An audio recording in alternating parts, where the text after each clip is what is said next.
Hi friends, welcome to our channel cricket సమయం.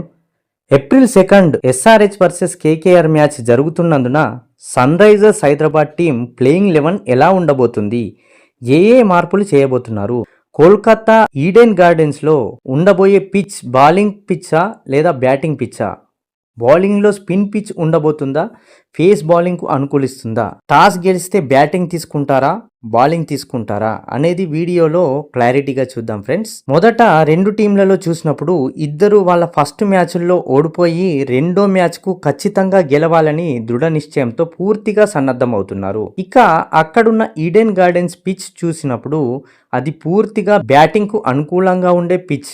కానీ గత ఐపీఎల్ రికార్డులు మనం చూసుకున్నప్పుడు సెకండ్ బ్యాటింగ్ చేసిన వాళ్ళు చేజింగ్లో రికార్డు కూడా సృష్టించారు.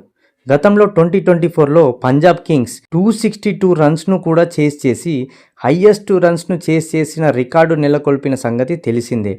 ఇక్కడ సెకండ్ బ్యాటింగ్ ఈజీగా ఉంటుంది, ఎందుకంటే mainly dew factor. Match night జరుగుతున్నందున సెకండ్ ఇన్నింగ్స్లో డ్యూ ప్రభావం వల్ల బౌలర్లకు బౌలింగ్ గ్రిప్ సరిగా ఉండదు.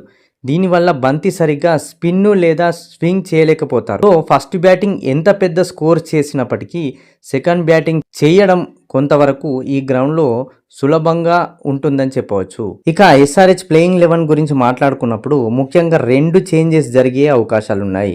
అవేంటంటే సలీల్ అరోరా స్థానంలో లియామ్ లివింగ్స్టోన్, ఈశాన్ మలింగా స్థానంలో గతంలో కేకేఆర్ తరపున ఆడి ఈడెన్ గార్డెన్స్ పిచ్ గురించి అవగాహన ఉన్నటువంటి శివం మావిలు వచ్చే అవకాశాలున్నాయి. ముఖ్యంగా ఈ రెండు చేంజెస్ అయితే అయ్యే అవకాశాలు ఖచ్చితంగా ఉన్నాయని చెప్పవచ్చు ఫ్రెండ్స్.